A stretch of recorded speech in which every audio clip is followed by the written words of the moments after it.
Hi అండి, నమస్తే అందరికీ. నేను మీ Rajani. Welcome back to my channel. ఎంతో టేస్టీగా ఇంకా స్పైసీగా మనకి నోటికి ఏదైనా కారంగా తినాలనిపించినప్పుడు ఒక 2 ముద్దలు ఎక్కువే తినేలాగా ఇలా స్పైసీగా కొబ్బరి పచ్చడి చేసుకోండి. చాలా బాగుంటుంది. అది కూడా పచ్చిమిర్చితో.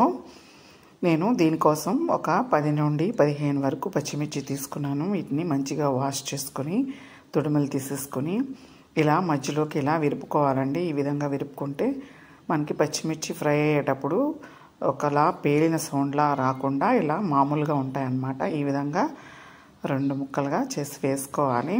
చూసారుగా, ఈ విధంగా చేసేసుకొని స్టవ్ మీద పాన్ పెట్టుకొని దానిలోకి కొద్దిగా ఆయిల్ వేసుకోవాలి. ఈ పచ్చిమిర్చి వేయించడానికి సరిపడంత ఆయిల్ వేసుకొని వీటిని ఫ్రై చేసుకోవాలి. ఇలా పచ్చిమిర్చితో చేసుకుంటే చాలా టేస్టీగా ఉంటుంది. ఎండుమిర్చితో చేసిన దానికన్నా పచ్చిమిర్చితో చేసే కొబ్బరి పచ్చడి చాలా బాగుంటుంది. దీనికోసం నేను 2 కొబ్బరికాయలను తీసుకున్నాను. వాటిని ఇలా చిన్న ముక్కలుగా కట్ చేసుకుంటున్నాను. మీరు లేదంటే తురుముకోవచ్చు, లేదంటే ఇలా కట్ చేసుకుని పీసెస్గా చేసుకోవచ్చు అన్నమాట. ఇలా చిన్న ముక్కలుగా కట్ చేసుకున్నాను. మిక్సీలో కొంచెం టైం పడుతుంది. రోట్లో చేసుకునేలాగా అయితే అలా పెద్ద ముక్కలు అయితేనే బాగుంటుంది. ఏ పచ్చడి అయినా సరే రోటి పచ్చడి చాలా నోటికి రుచిగా ఉంటుందండి. అవకాశం కుదరని వాళ్ళు ఇలా మిక్సీలో వేసుకొని చేసుకోవచ్చు. తురుముకుంటే చాలా ఈజీగా గ్రైండర్ అయిపోతుంది. ఇలా ముక్కలతో అయితే కొంచెం టైం పడుతుందన్నమాట. ఈ విధంగా నేను ముక్కలుగా కట్ చేసేసుకొని పక్కన పెట్టేసుకుంటున్నాను. పచ్చడి అంటే ఇలా ఉండాలి అనిపించేలా ఉంటుందన్నమాట. నేను చెప్పిన పద్ధతిలో తప్పకుండా ఇలాగే చేయండి. పచ్చిమిర్చి ఈ విధంగా ఫ్రై అయిపోయిన తర్వాత వీటిని మనం ఒక బౌల్లోకి తీసేసుకుందాం. తర్వాత 4 నుంచి 5 టమాటాలు తీసుకున్నాను. ఇవి చిన్న సైజు తీసుకున్నానండి. మీరు పెద్దవి అయితే 3-4 వరకు అయినా తీసుకోవచ్చు.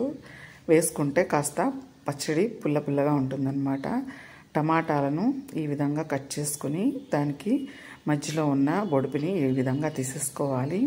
నార్మల్గా టమాటాని 2 సగాలుగా కట్ చేస్తాం కదా, అలా కట్ చేయకుండా 1/4 వంతు ఇలా కట్ చేయాలి. అప్పుడు మనకి ఈజీగా 1 సైడే ఈ బొడిప వస్తుందన్నమాట. ఈజీగా తీసేసుకోవచ్చు. లేదంటే 2 వైపులా తీసుకోవాల్సి వస్తుంది. కాబట్టి ఈ విధంగా చేసుకోండి. చాలా ఈజీగా టమాటాని మనం కట్ చేసేసుకోవచ్చు అన్నమాట.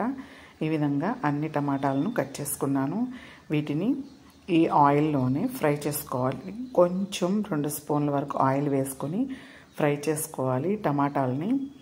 ఇవి కొంచెం కుక్ అవనివ్వాలి. ఈ విధంగా కొంచెం కుక్ అయిన తర్వాత మూత వేసుకొని 2 నుంచి 3 నిమిషాలు మగ్గనివ్వాలండి.